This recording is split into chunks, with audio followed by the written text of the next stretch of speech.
नमस्कार, खबर उत्तराखंड में आपका स्वागत है। मैं हूं आरिश अजहर आपके साथ और रुक करते हैं इस वक्त की हेडलाइंस पर। उत्तराखंड में एसआईआर रोजाना 30 घर तक जाएंगे। एक बीएलओ, निर्वाचन आयोग ने बताया कैसे हो रहा काम। 8 दिसंबर को उत्तराखंड हॉकी टीम चयन ट्रायल नॉर्थ जोन चैंपियनशिप के लिए हल्द्वानी में होगा आयोजन। देहरादून में 70 लोको पायलटों का 48 घंटे का उपवास, खाली पेट दौड़ा रहे ट्रेन।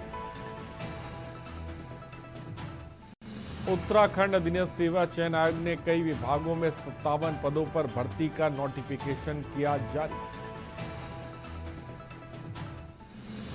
देहरादून में तेज रफ्तार पर लगेगी ब्रेक, निगरानी के लिए लगेंगे 59 अत्याधुनिक कैमरे। उत्तराखंड में कल से बदलेगा मौसम, बारिश बर्फबारी के आसार, ठंड में भी होगा इजाफा। आप देख रहे हैं के न्यूज, खबरों का सारथी। और खबरों की तरफ आगे बढ़ेंगे उससे पहले सीधे आपको लेकर चलते हैं जहां पर प्रधानमंत्री नरेंद्र मोदी ने, आपका बता दें, ये रिसीव करने के लिए जब पहुंचते हैं, राष्ट्रपति व्लादिमीर पुतिन भारत पहुंच चुके हैं रूस के। और ये कुछ देर पहले की तस्वीरें हैं जब प्रधानमंत्री का काफिला एयरपोर्ट पर पहुंचता है और गर्मजोशी से वो स्वागत करते हैं। दो तस्वीरें आपकी टीवी स्क्रीन पर। पहली तस्वीर जिसमें स्वागत के बाद, इस्तकबाल के बाद भारतीय संस्कृति से रूबरू कराते हुए, और उससे पहले की तस्वीर ये जब प्रधानमंत्री का काफिला राजधानी दिल्ली एयरपोर्ट पर पहुंचता है व्लादिमीर पुतिन को रिसीव करने के लिए। शिखर वार्ता में कई अहम मुद्दे हैं और आपको बता दें शाम में एक अहम डिनर होना है और कल समिट है जो हैदराबाद हाउस में होना है। वो समय जो उसका है वो 11 बजे है। पुतिन हैदराबाद हाउस में 23वीं भारत रूस समिट में शामिल होंगे और 4 बजे पुतिन हैदराबाद हाउस में इंडिया रूस बिजनेस फोरम को संबोधित करेंगे और 5 बजे पुतिन भारत मंडपम में बिजनेस लीडर से मुलाकात करेंगे और 7 बजे राष्ट्रपति द्रौपदी मुर्मू पुतिन के सम्मान में स्टेट डिनर देंगी। लेकिन 8 बजे, यानी कि अभी जो 7:33 हो रहा है, और 8 बजे प्रधानमंत्री मोदी और पुतिन के साथ डिनर करेंगे जिसकी मेजबानी प्रधानमंत्री खुद करेंगे। और ये कुछ वक्त पहले की तस्वीरें जब प्रधानमंत्री का जो काफिला है वो एयरपोर्ट पर पहुंचता है और जैसा कि आप तस्वीरों में देख रहे हैं, और अभी काफिला एयरपोर्ट से निकल चुका है। एक ही गाड़ी में दोनों बड़े नेता सवार नजर आए, बातचीत करते हुए नजर आए, और काफिले ने प्रधानमंत्री आवास का रुख किया और 8 बजे डिनर है। और कल सुबह 9 बजे राष्ट्रपति व्लादिमीर पुतिन को गार्ड ऑफ ऑनर दिया जाएगा। फिर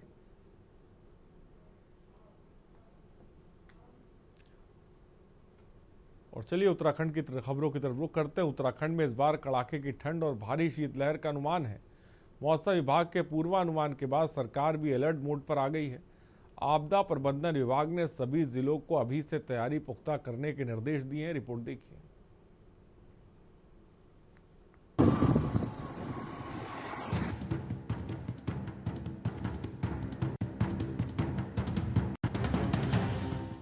उत्तराखंड में संभावित भारी शीत ऋतु को देखते हुए सरकार ने व्यवस्थाएं सख्ती से दुरुस्त करनी शुरू कर दी है। सीएम धामी के निर्देशों पर आपदा प्रबंधन सचिव विनोद कुमार सुमन ने जिलाधिकारियों के साथ वर्चुअल बैठक कर कोल्ड वेव एक्शन प्लान तैयार करने और उसे राज्य आपदा प्रबंधन प्राधिकरण को भेजने को कहा है। इसके साथ ही सचिव ने सभी जनपदों को फरवरी 2026 तक खाद्यान्न, पेयजल और ईंधन का पर्याप्त भंडारण सुनिश्चित करने को कहा।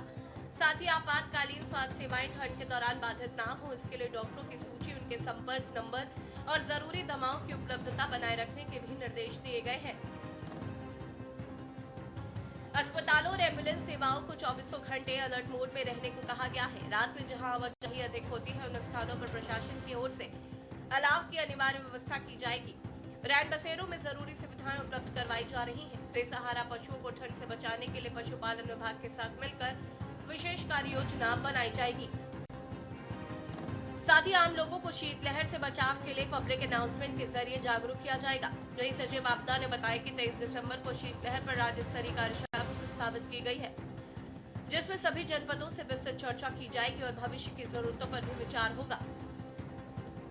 सभी जनपदों में जितने बजट की आवश्यकता है, पर्याप्त मात्रा में बजट है। जनपदों को अभी मेरे द्वारा 3 दिन पहले बैठक ली गई है। यह भी कहा गया है कि अगर पैसे की आवश्यकता है तो आप डिमांड कर लें, पैसे तत्काल हम दे देंगे। माननीय मुख्यमंत्री जी के स्टैंडिंग आदेश हैं कि जनपदों से जब भी धनराशि की डिमांड आती है, बिना विलंब किए धनराशि निर्धारित की जाए और हम लोग उसके लिए कृतज्ञ हैं। सचिव विनोद कुमार सुमन ने कहा कि जिलों के लिए पर्याप्त बजट उपलब्ध है और यदि किसी जिले को अतिरिक्त फंड की जरूरत होगी तो उसे तत्काल जारी किया जाएगा।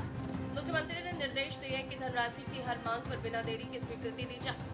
माननीय मुख्यमंत्री जी के द्वारा और चीफ सेक्रेटरी सर के द्वारा लगातार हम लोगों को निर्देश दिए गए हैं और हम लोगों ने जनपदों को निर्देश भी जारी किए हैं कि शीतलहर से बचाव की तैयारी कर ली जाए।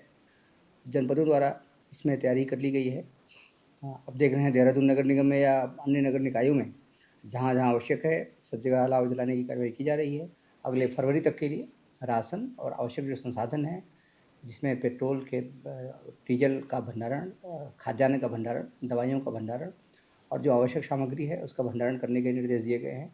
डिटेल में चर्चा की जाएगी और तैयारियों के बारे में चर्चा करेंगे, परीक्षण करेंगे कि क्या तैयारी हमारी क्या स्थिति है और भविष्य में क्या क्या करने की आवश्यकता है, उस पर डिटेल में चर्चा करेंगे।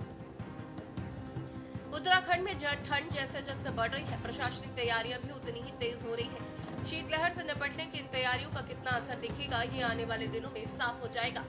Desk report Uttarakhand.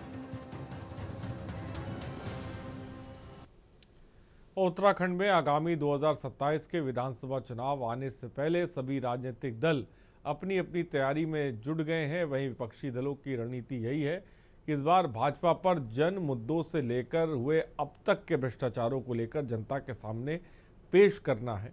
रिपोर्ट देखिए।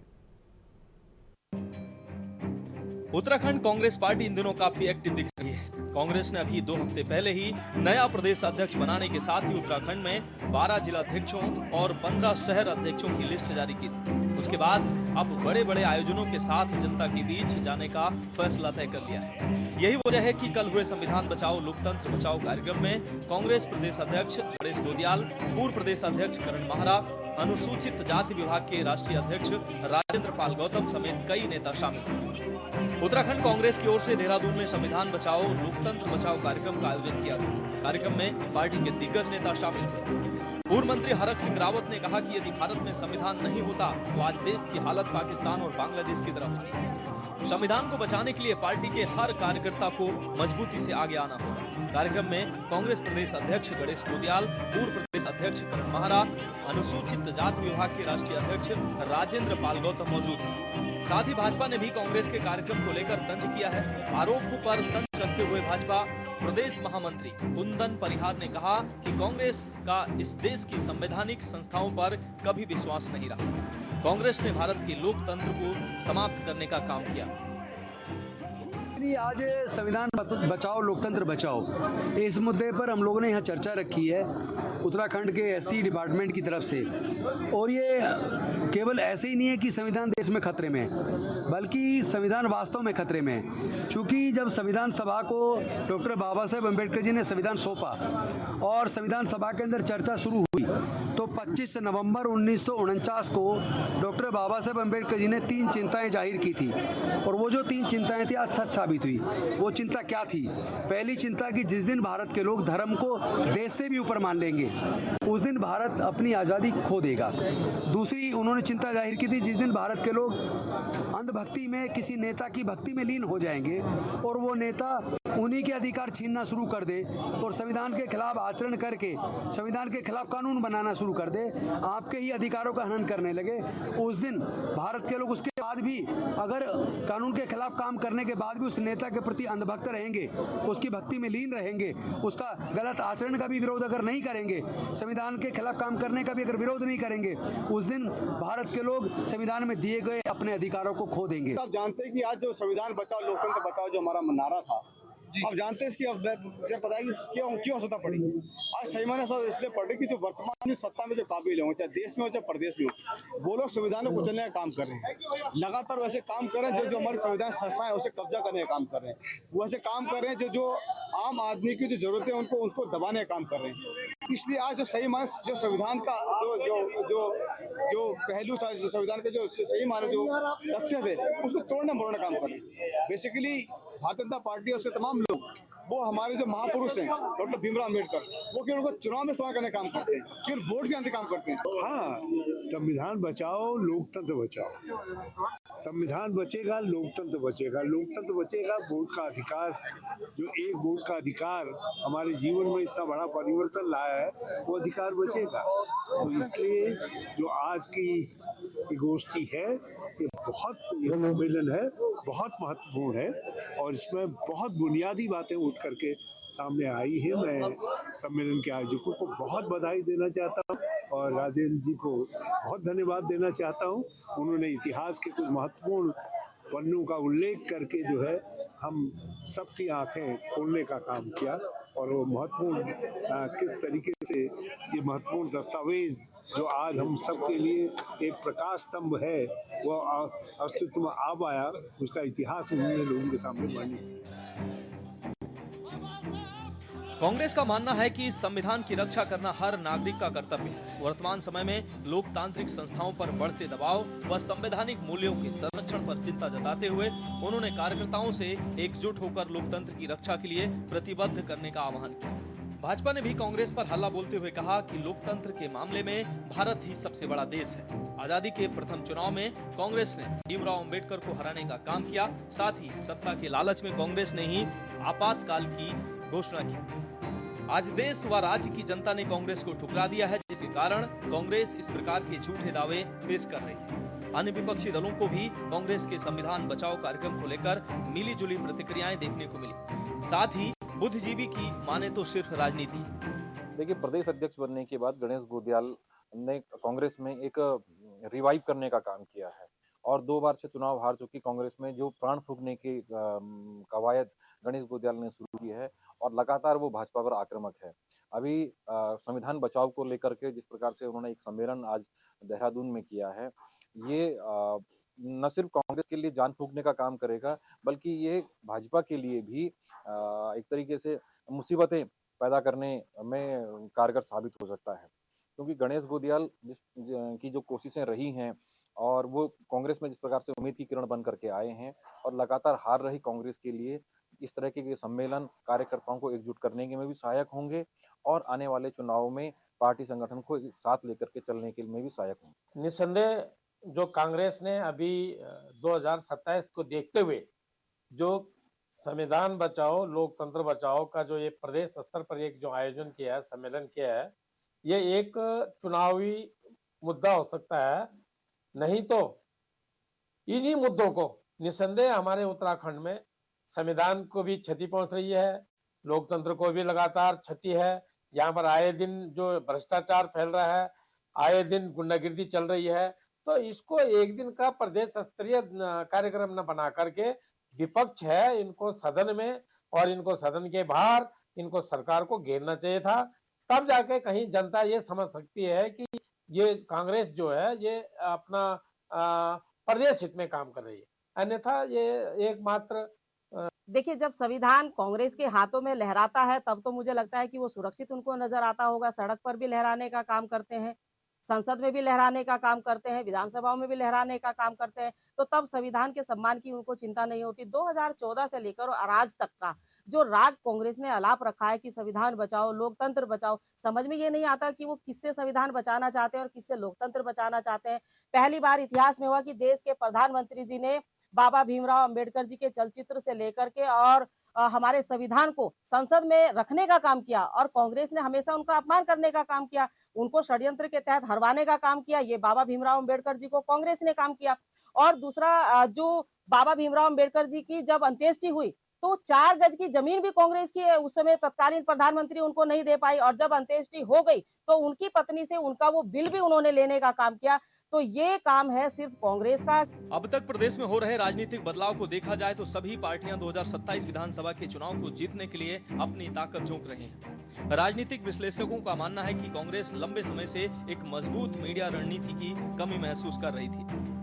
भाजपा के आक्रामक प्रचार के मुकाबले कांग्रेस की आवाज कई बार कमजोर पड़ जाती थी। यही वजह है कि आने वाले वर्षों में कांग्रेस के सामने बड़ा चुनौतीपूर्ण राजनीतिक परिदृश्य होगा, जिसके लिए पार्टी पहले से तैयारी कर रही है। पार्टी के भीतर ये बड़े कार्यक्रम नए नेताओं के उदय को भी प्रोत्साहित करेगा, चाहे अब इसमें संविधान बचाओ लोकतंत्र बचाओ सम्मेलन जैसे ही मुद्दे मददगार साबित हो। Uttarakhand desk report.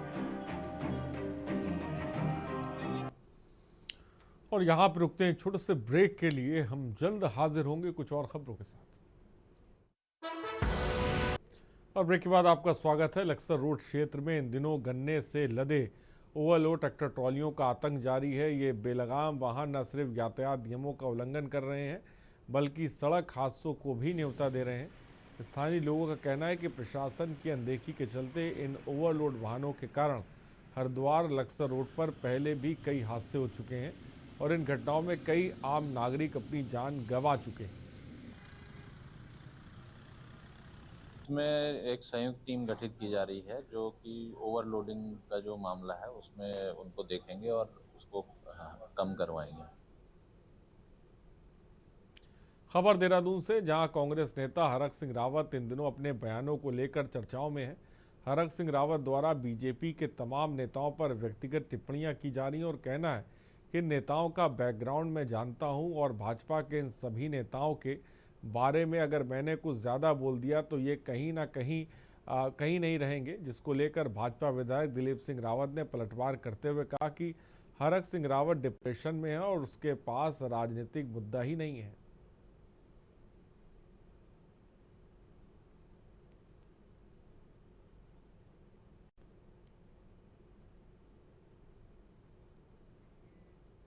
कि हरक सिंह जी इस समय डिप्रेशन में हैं और आप ये समझ लें कि उनके पास राजनीतिक मुद्दे नहीं हैं, राजनीतिक बातें नहीं हैं। आपको लग रहा है कहीं से कि वो राजनीतिक व्यक्ति हैं? आपको ये लग रहा है कि वो गली मूले के कोई चुचुंदर होंगे कोई, तो ऐसी ऐसी छोटी मोटी बातें कर रहे हैं? ठीक है, आप ये बोले कोई बड़ा नेता होता है तो वो कैसा कहता है कि मैंने उसको रोटी खिलाई, मैंने उसको पानी पिलाया, मैंने उसको बैठाया, मैंने उसको उठाया। ऐसे तो पता नहीं कितने लोगों ने उनको किया होगा। इसलिए मैं ज़्यादा उनके पृष्ठभूमि में जाना नहीं चाहता, लेकिन मैं उनको एक ही सलाह देना चाहता हूँ कि अपनी राजनीतिक बुद्धि को सुधारिए, राजनीतिक विचारधारा को प्रबुद्ध करिए, उसको समृद्ध कीजिए। और पौड़ी के गजट गांव में आज सुबह गुलदार ने एक व्यक्ति पर हमला कर उसकी जान ले ली। इसके बाद पूरे क्षेत्र में दहशत है और घटना की सूचना मिलते ही जिला प्रशासन और वन विभाग की टीम मौके पर पहुंची, लेकिन ग्रामीणों में भारी आक्रोश देखने को मिला। ग्रामीणों ने जिलाधिकारी और गढ़वाल डीएफओ को तुरंत मौके पर बुलाने की मांग की। इस बीच स्थानीय विधायक राजकुमार पौरी ने पहुंचने पर ग्रामीणों ने जोरदार विरोध किया।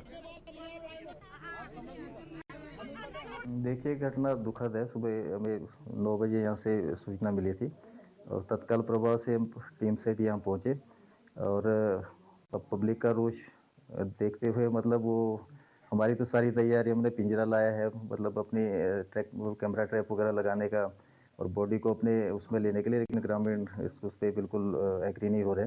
बजे के आसपास घटी है घटना और हमें इंसाफ चाहिए, हमें नहीं इनके पैसे चाहिए, हमें कुछ नहीं चाहिए। हमें ये ना मैं यहाँ पिंजरा लगाने देंगे या सीधा उन बाघों को मारूं, हमें नहीं, हमें इंसाफ चाहिए। बाकी हमें कुछ नहीं चाहिए, हमें ना पैसे चाहिए ना कुछ चाहिए, हमें इंसाफ चाहिए। हमारा भाई गया है, हमें कुछ नहीं चाहिए। और सीधा यहाँ हमें मुख्यमंत्री से ऑर्डर चाहिए, शूट करने का ऑर्डर चाहिए, हमें कुछ नहीं चाहिए इनका। देखिए, ये घटना ग्राम गजल्ड और इडवालसू पट्टी के अंतर्गत जो है, यहाँ पे हमारा एक मंदिर है भगवती का, और जो जिनको बाघ ने पकड़ा है वो सुबह जो है रोजाना उनका दिया बत्ती करने का जो था कार्यक्रम रहता था। तो सुबह वो दिया बत्ती करके जब घर जा रहे थे तो अचानक से जो है बाघ ने उनपे हमला कर दिया। नहीं, ऐसा है ना, जब तक कि कोई ठोस चीज बात इनके द्वारा ना रखी जाए, रिटर्न में ना दी जाए, तब तक कैसे मान लेंगे आप? हमारे पास ताज़ा घटना अभी ढंडरी की है। ढंडरी में आपको पता है कि 15 दिन से परमिशन मिली हुई है, आज तक न वहाँ शूटर है, न वहाँ मचान है, कुछ नहीं है। ये तो ऐसे ही एक कागज़ लेके आ जा रहे हैं कि ये परमिशन मिल चुकी है। मैं वास्तव में आज बहुत ही ये दर्दनाक घटना यहाँ पर हुई है, और इससे पहले भी कई जगह पर ऐसी घटनाएं हुई हैं, और समय समय पर जिलाधिकारी और वन विभाग के अधिकारी को बात करते हुए इस समस्या का समाधान करने के लिए बार बार बात कही गई है, लेकिन वास्तव में क्षेत्र में जो घटनाएं घट रही हैं, इसका मतलब प्रशासन की कहीं ना कहीं कमी है। और नर्सिंग भर्ती मुद्दे पर चल रही राजनीतिक बयानबाजी के बीच स्वास्थ्य एवं चिकित्सा शिक्षा मंत्री डॉक्टर धन सिंह रावत ने विपक्ष पर युवाओं को गुमराह करने का आरोप लगाया। उन्होंने स्पष्ट किया कि चिकित्सा, स्वास्थ्य और चिकित्सा शिक्षा विभाग में नर्सिंग अधिकारियों की सभी नई भर्तियां उत्तराखंड अधिनियम नर्सिंग सेवा नियमावली 2022 के अनुसार राज्य चिकित्सा सेवा चयन बोर्ड के माध्यम से पारदर्शी तरीके से की जा रही है।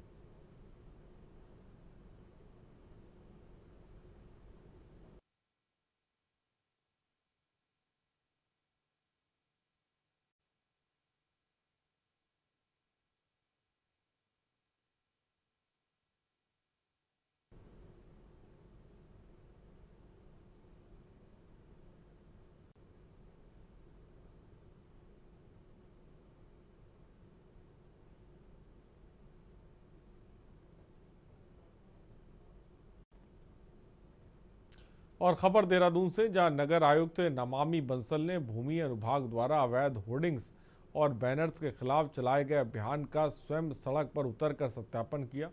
उन्होंने सार्वजनिक स्थानों को विकृत बनाने और होर्डिंग्स लगाने वालों पर मुकदमा दर्ज कराने का आदेश दिया। इस दौरान नगर आयुक्त ने विभिन्न मार्गों और वाणिज्यिक क्षेत्रों में लगे अनाधिकृत होर्डिंग्स हटाने के निर्देश दिए और प्रचार एजेंसियों को नियमों के तहत प्रचार सामग्री लगवाने को जागरूक बनाने पर भी जोर दिया।